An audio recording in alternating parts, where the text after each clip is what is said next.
Subscribe करिए हमारे channel target UP TET CTET को और बेल आइकन को दबाइए। हेलो फ्रेंड्स, मैं रेनू स्वागत करती हूँ आप सभी भावी अध्यापक एवं अध्यापिकाओं का आपके अपने channel target UP TET CTET में। दोस्तों, आज की इस क्लास में हम आपके डीएलएड फोर्थ सेमेस्टर के साइंस विषय के मोस्ट इंपॉर्टेंट अति लघु उत्तरीय क्वेश्चंस की सीरीज में क्वेश्चन नंबर 66 से पढ़ने वाले हैं। तो क्वेश्चन नंबर 66 है, देखिए, लिथार्ज किसे कहा जाता है? तो लेड ऑक्साइड को ही हम क्या कहते हैं? लिथार्ज कहते हैं, और यह एक उभयधर्मी ऑक्साइड है। ठीक है, तो दोस्तों यहाँ पर आपको पता होगा कि 65 क्वेश्चन तक हमने पार्ट 1 में कंप्लीट कर लिया था। अगर आपने नहीं देखा है तो आप लोग डिस्क्रिप्शन बॉक्स, कमेंट बॉक्स में मैं लिंक दे दूंगी, जा करके आप जरूर देख लीजिएगा। क्वेश्चन नंबर 67 पे आते हैं, पिरामिड किसे कहते हैं? तो पारितंत्र के समस्त जीवों को उनकी संख्या, जीवभार तथा ऊर्जा के आधार पर ग्राफिक प्रदर्शन, आलेखी प्रदर्शन करना ही क्या है? पिरामिड है। ठीक है, क्वेश्चन नंबर 68 है, अपघटनकर्ता का उदाहरण बताइए। तो जीवाणु, कवक, ये सब अपघटनकर्ता का काम करते हैं। क्वेश्चन नंबर 69 है, द्वितीयक उपभोक्ता का उदाहरण बताइए। तो द्वितीयक उपभोक्ता में जैसे मैंने आपको कहा कि जो पौधे होते हैं, पौधों को कौन खाता है? पौधों को खाता है टिड्डा। तो टिड्डा क्या हो गया? ये प्राथमिक उपभोक्ता हो गया। टिड्डा प्राथमिक उपभोक्ता हो गया। टिड्डे को कौन खाता है? मेंढक। तो ये द्वितीयक उपभोक्ता हो गया। तो राइट आंसर यहाँ पर हो जाएगा मेंढक। क्वेश्चन नंबर 70 है, उपभोक्ता किसे कहते हैं? उदाहरण द्वारा समझाइए। तो उपभोक्ता वे होते हैं जो उत्पादक द्वारा बनाए गए भोज्य पदार्थों का उपभोग करते हैं, जैसे कि मेंढक हुआ, टिड्डा हुआ, खरगोश हुआ, सांप हुआ। ठीक है, ये सब उत्पादक हैं। क्वेश्चन नंबर 71 पे आते हैं, उपभोक्ता को मुख्यतः कितनी श्रेणियों में बांटा गया है? तो प्राथमिक उपभोक्ता, जो कि जैसे कि टिड्डा हुआ, खरगोश हुआ, हिरन हुआ, ये सब प्राथमिक उपभोक्ता है जो पेड़ पौधों को खाते हैं। ठीक है, पेड़ पौधों को जो खाते हैं या पेड़ पौधों की पत्तियों को जो खाते हैं। फिर द्वितीयक उपभोक्ता जो प्राथमिक उपभोक्ता को खाते हैं, जैसे कि मेंढक हुआ जो टिड्डे को खाता है, क्योंकि प्राथमिक उपभोक्ता कौन हुआ? टिड्डा हुआ, खरगोश हुआ, हिरन हुआ, भी मैंने आपको बताया। फिर अब इनको जो खाते हैं वो हो जाएंगे तृतीयक उपभोक्ता, जैसे कि सांप हुआ। अब इनको भी जो खाते हैं वो हो जाएंगे उच्चतम उपभोक्ता, जैसे कि बाज हुआ या गिद्ध हुआ। ठीक है, क्वेश्चन नंबर 72 पे आते हैं, पर्यावरण से क्या आशय है? तो पर्यावरण शब्द दो शब्दों परि और आवरण से मिलकर के बना है, अर्थात हमारे चारों तरफ व्याप्त आवरण, हमारे चारों ओर व्याप्त आवरण ही क्या है? पर्यावरण है। क्वेश्चन नंबर 73 है, पारितंत्र या पारिस्थितिकी शब्द का प्रयोग सबसे पहले किसने किया था? तो एजी टॉन्सले ने किया था 1935 में। क्वेश्चन नंबर 74 है, पारितंत्र के कितने घटक है? तो दो घटक होते हैं, जैविक घटक और अजैविक घटक। जैविक घटकों में जीव जंतु आते हैं और अजैविक घटक में निर्जीव, जैसे कि जलवायु हुआ या मिट्टी हुई, ये सारी चीजें आ जाती हैं। क्वेश्चन नंबर 75 है, जैविक घटक किसे कहते हैं? उदाहरण द्वारा समझाइए। तो पारितंत्र का वह घटक जिसके अंतर्गत सभी सजीव चीजें आती हैं। अभी मैंने आपको कहा कि सभी जीव जंतु आते हैं, तो जैविक घटक कहलाता है, जैसे कि पेड़ पौधे, जीव जंतु आदि। अब अजैविक घटक में कौन आते हैं? अजैविक घटक, देखिए क्वेश्चन नंबर 76 यही पूछ रहा है कि अजैविक घटक कौन होते हैं? तो अजैविक घटक वे घटक होते हैं जिनके अंतर्गत निर्जीव चीजें आती हैं।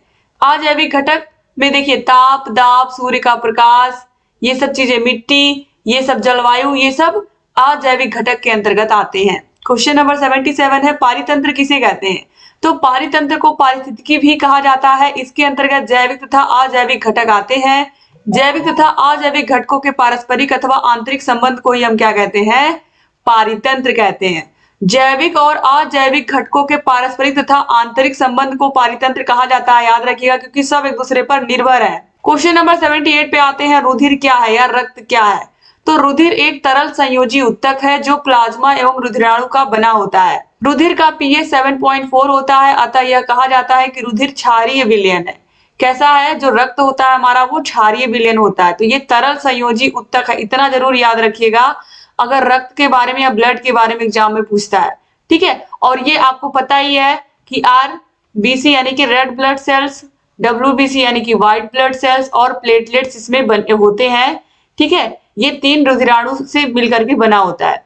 क्वेश्चन नंबर 79 है, एरिथ्रोब्लास्टोसिस फिटेलिस किसे कहते हैं? तो यदि पिता का रक्त RH+ हो तथा माता का रक्त RH- हो तो जन्म लेने वाले शिशु की जन्म से पहले गर्भावस्था में अथवा जन्म के तुरंत बाद मृत्यु हो जाती है।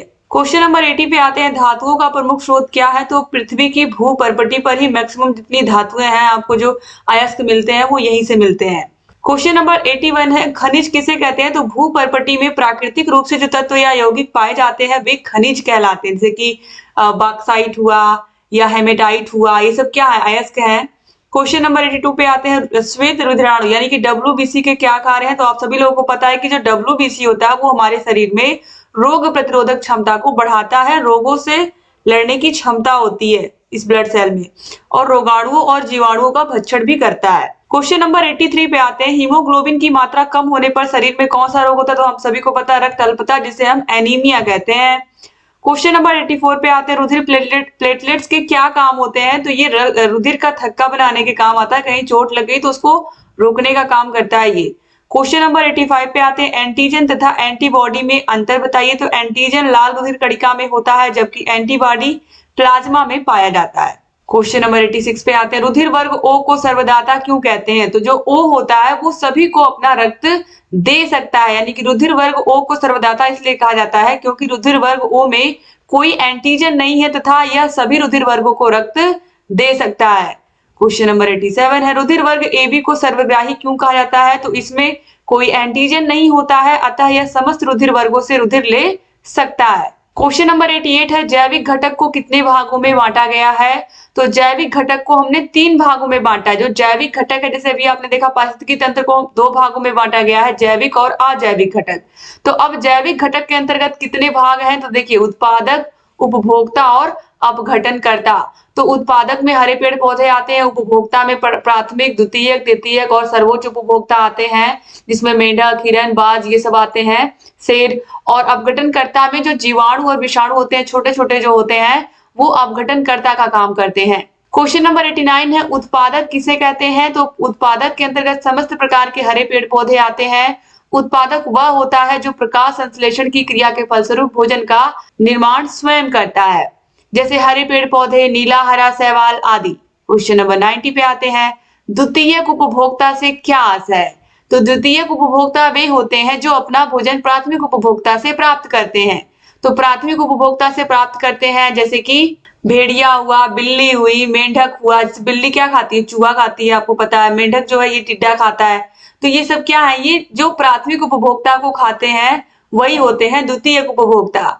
क्वेश्चन नंबर 91 है, तृतीयक उपभोक्ता किसे कहते हैं? तो जो उपभोक्ता द्वितीयक उपभोक्ता से अपना भोजन प्राप्त करते हैं, जैसे कि मेंढक को कौन खाता है? सांप खाता है, तो सांप तृतीयक में आ जाएगा। ठीक है, शेर को भेड़िया, बिल्ली जो भी मिले वो सबको खा जाएगा, तो ये शेर भी क्या हो गया? ये भी तृतीयक उपभोक्ता में आ जाएगा। ठीक है, आगे बढ़ते हैं। क्वेश्चन नंबर 92 पे, रुधिर स्कंदन में कौन सहायता करता है? तो रुधिर प्लेटलेट्स। क्वेश्चन नंबर 93 पे आते हैं, हीमोग्लोबिन क्या है, इसके कार्य बताइए। तो हीमोग्लोबिन एक वह रंगा हुआ पदार्थ है जिसके कारण रुधिर का रंग जो है वो कैसा होता है? लाल होता है। हीमोग्लोबिन लाल रुधिर कणिकाओं में पाया जाता है।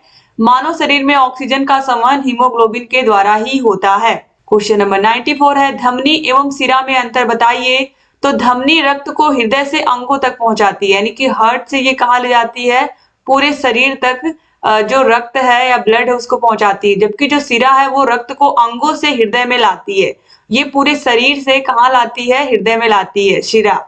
क्वेश्चन इसके बाद देखिए, धमनी में शुद्ध रुधिर बहता है, याद रखिएगा। जो धमनी होती है इसमें प्योर ब्लड बहता है, ठीक है, फुफ्फुस धमनी को छोड़ करके, जबकि सिरा में अशुद्ध रुधिर बहता है, फुफ्फुस सिरा को छोड़कर। फिर देखिए, धमनी में रक्त दबाव के साथ बहता है, जबकि सिरा में रक्त धीमी गति से निरंतर बहता है। क्वेश्चन नंबर 95 है, रुधिर वर्ग के खोजकर्ता कौन है? तो कार्ल लैंडस्टीनर। क्वेश्चन नंबर 96 पे आते हैं, कौन सा विटामिन है जो रक्त का थक्का बनाने में सहायता करता है? तो विटामिन के, याद रखिएगा, ये बहुत इंपॉर्टेंट प्रश्न है।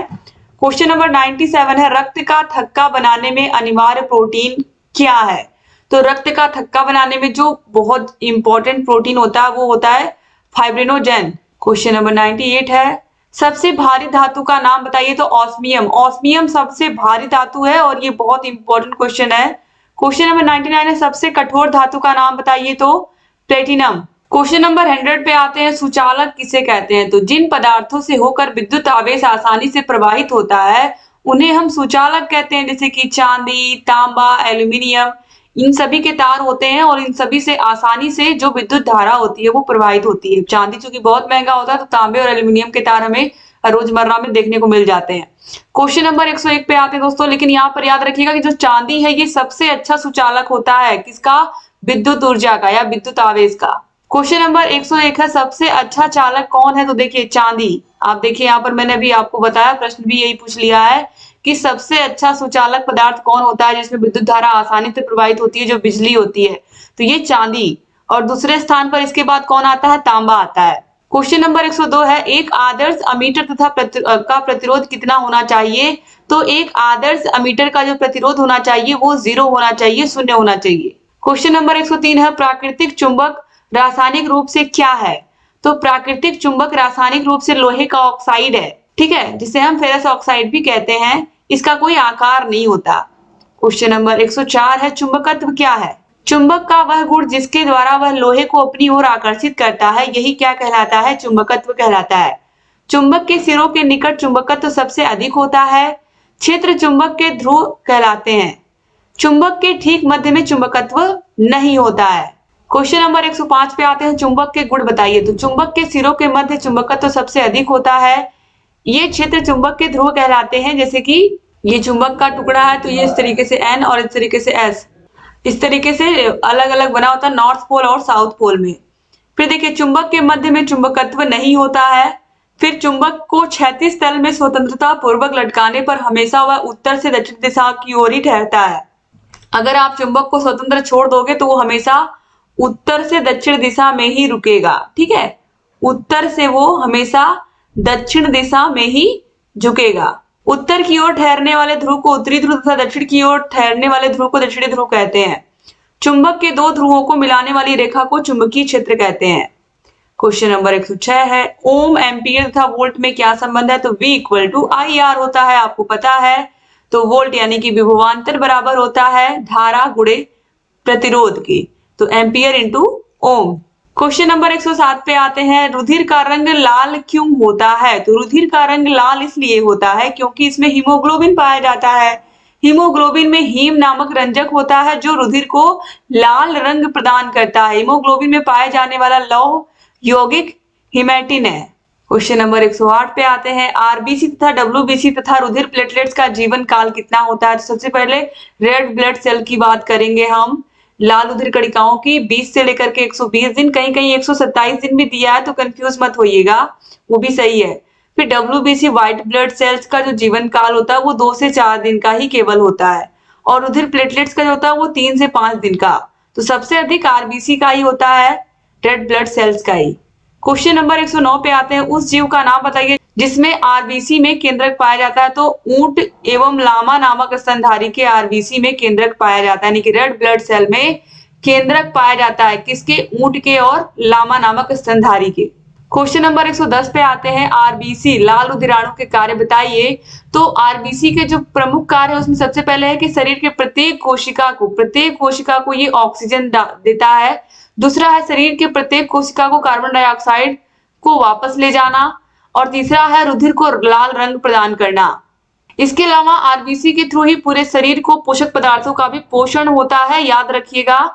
क्वेश्चन नंबर 111 पे आते हैं, प्राथमिक उपभोक्ता, द्वितीयक उपभोक्ता तथा तृतीयक उपभोक्ता की प्रवृत्ति के बारे में आप क्या समझते हैं, तो आपको अच्छे से पता है कि जो हरे पेड़ पौधे होते हैं वो होते हैं उत्पादक, उसके बाद जो हरे पेड़ पौधों को खाते हैं वो होते हैं प्राथमिक उपभोक्ता जो कि शाकाहारी होते हैं, जैसे कि हिरन हुआ, खरगोश हुआ, ठीक है, ये सब होते हैं। केवल शाकाहारी जंतु ही आएंगे, तो शाकाहारी में मैंने कहा कि खरगोश हुआ, हिरन हुआ या बकरी हुई, ये सब क्या है, शाकाहारी जंतु हैं जो केवल पेड़ पौधों पर ही निर्भर होते हैं, ठीक है।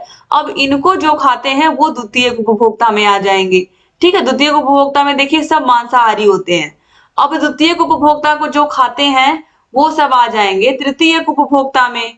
तो प्राथमिक उपभोक्ता के अगर हम एग्जाम्पल की बात करें तो प्राथमिक उपभोक्ता में जैसे कि मैंने आपको बताया टिड्डे हुए जो घासों को खाते हैं, टिड्डे हो गए प्राथमिक में, फिर बकरी हो गई, फिर हिरन हो गया, इसके अलावा खरगोश हो गया, ठीक है।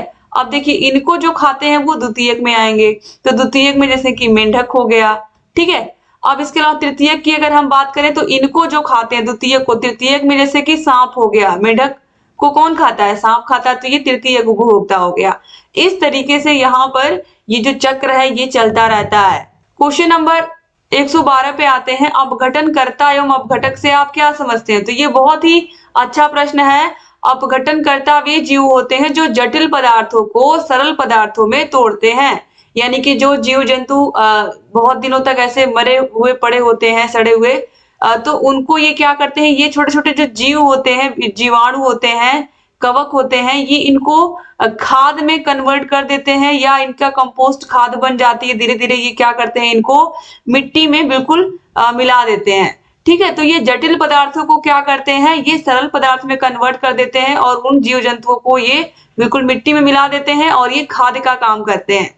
तो ये जीवाणु और कवक होते हैं जो एक तरीके से सफाई का ही काम करते हैं हमारे पर्यावरण में। ठीक है, बाकी सफाई कर्मी किसको कहा जाता है, अगर ये एग्जाम में पूछता है तो गिद्ध या बाज को कहा जाता है सफाई कर्मी, प्राकृतिक सफाई कर्मी कहा जाता है। ठीक है, याद रखिएगा। क्वेश्चन नंबर 113 है, अपघटनकर्ता के संबंध में महत्वपूर्ण बातें बताइए। तो अपघटनकर्ता सूक्ष्म जीव होते हैं जैसे जीवाणु और कवक, ये जटिल पदार्थों को सरल पदार्थों में तोड़ते हैं और इन्हें हम प्राकृतिक सफाई कर्मी भी कहते हैं। तो जीवाणु और कवक को भी कहते हैं, याद रखिएगा, ऑलरेडी मैं बता चुकी थी आप लोगों को। क्वेश्चन नंबर 114 पे आते हैं, प्राथमिक उपभोक्ता से आप क्या समझते हैं? तो अभी आप लोगों ने देखा कि जो हरे पेड़ पौधों को जो खाते हैं, जो हरे पेड़ पौधों को अपना भोजन बनाते हैं, वही क्या होते हैं, वही होते हैं प्राथमिक उपभोक्ता।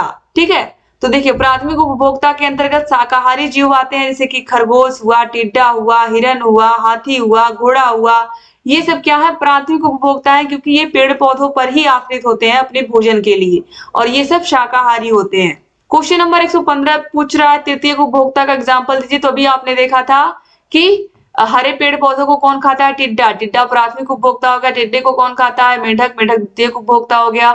मेंढक को कौन खाता है, सांप, सांप तृतीयक उपभोक्ता हो गया। तो यहाँ पर देखिए सर्प लिखा हुआ है।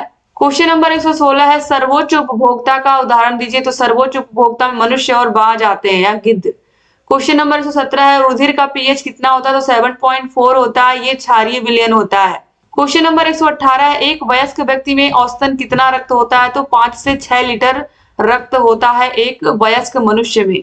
क्वेश्चन नंबर 119 है, उत्कृष्ट धातुओं के नाम बताइए। तो गोल्ड, प्लेटिनम, सिल्वर, मरकरी, ये सब बहुत महंगे होते हैं, आप लोगों को पता ही है। क्वेश्चन नंबर 120 है, धातुओं में सबसे आघातवर्ध कौन होता है? तो सोना और चांदी। क्वेश्चन नंबर 121 है, कौन सी धातु विद्युत धारा के सर्वाधिक चालक है? तो चांदी और तांबा, सिल्वर और कॉपर। क्वेश्चन नंबर 122 है, मतदान के समय अमिट स्याही जो हाथ की उंगलियों पर लगी होती है उसका नाम बताइए। तो ये होती है सिल्वर नाइट्रेट की स्याही होती है जो लगाई जाती है हमारे हाथों पे या उंगलियों पे। क्वेश्चन नंबर 123 पे आते हैं, धातु किसे कहते हैं? तो ऐसे तत्व जो इलेक्ट्रॉन को त्याग करके धनायन प्रदान करते हैं वे धातु कहलाते हैं। क्वेश्चन नंबर 124 है, सबसे कम घनत्व, सबसे हल्का एवं सबसे प्रबल अपचायक तत्व का नाम बताइए। तो लिथियम सबसे हल्का होता है। क्वेश्चन नंबर 125 पे आते हैं, सबसे प्रबल अपचायक तत्व का नाम बताइए। तो फ्लोरीन। क्वेश्चन नंबर 126 पे आते हैं, पारितंत्र में ऊर्जा के प्रवाह की दिशा बताइए।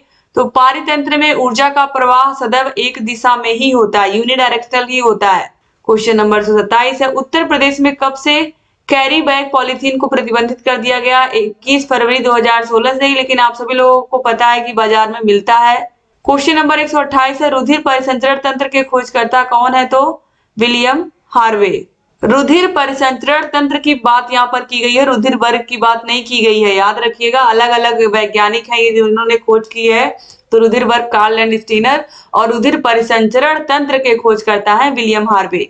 क्वेश्चन नंबर 129 है, रुधिर की कौन सी कोशिका रुधिर परिवहन में सहायता करती है? तो लाल रुधिर कणिका। ठीक है। क्वेश्चन नंबर 130 है, मानव रक्त में कितने प्रकार के पदार्थ होते हैं? तो प्लाज्मा और रुधिराणु। रुधिराणु में कौन कौन है? डब्ल्यूबीसी और आरबीसी।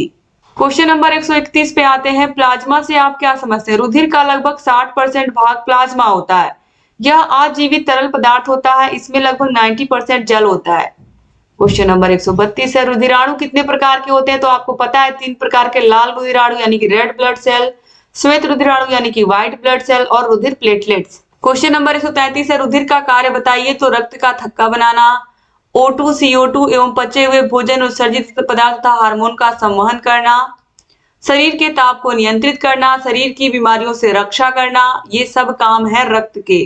ठीक है, आगे बढ़ते हैं। क्वेश्चन नंबर 134 है, रुधिर बैंक किसे कहते हैं? तो रुधिर बैंक वह बैंक है जिसमें रुधिर आधान हेतु एकत्रित करके भविष्य के लिए रखा जाता है तथा जरूरत पड़ने पर रोगी व्यक्ति को रुधिर चढ़ाया जाता है। समय समय पर सरकार रक्तदान के लिए रक्तदान कैंप भी लगाती है। क्वेश्चन नंबर 135 है, मनुष्य के शरीर में कितना % रुधिर शरीर के भार का होता है? तो 7% रुधिर शरीर के भार का होता है। और इस तरीके से यहाँ पर जितने भी क्वेश्चंस थे आपने सारे क्वेश्चंस को कंप्लीटली यहाँ पर हल कर लिया है। और इस तरीके से यहाँ पर आपके राजन सीरीज के सारे बहुविकल्पीय अतिलघुत्तरीय और पवन सीरीज के भी सारे प्रश्न यहाँ पर समाप्त होते हैं। तो उम्मीद करती हूँ कि आपको सारे के सारे विषयों के आपने बहुविकल्पीय अतिलघुत्तरीय प्रश्नों को देख लिया होगा, राजन सीरीज और पवन सीरीज दोनों के ही। तो अगर आपने नहीं देखा है तो देख लीजिए, क्योंकि आपको दिख रहा होगा कि एग्जाम हो रहे हैं और मैक्सिमम जो क्वेश्चंस है वो रिपीट कर रहे हैं पिछले ईयर्स के। तो इसलिए आपको पिछले ईयर्स के प्रश्नों को पढ़ने के लिए जो सीरीज है इनको पढ़ करके ही जाना पड़ेगा। और प्रीवियस ईयर क्वेश्चन पेपर्स भी मैंने सॉल्व करवाए हैं, उनको भी आपको देख के जाना पड़ेगा। तो उन सब वीडियोस के link description box, comment box में मिल जाएंगी। और अगर अभी तक आपने हमारे channel target UP TET state को सब्सक्राइब नहीं किया है तो प्लीज सब्सक्राइब कर दीजिए। बगल में घंटी का निशान है, उसको भी प्रेस कर दीजिए ताकि जो भी नई वीडियोस हम बनाते हैं उसका नोटिफिकेशन आपके पास समय से जाए और आप सारे विषयों को देखते रहें।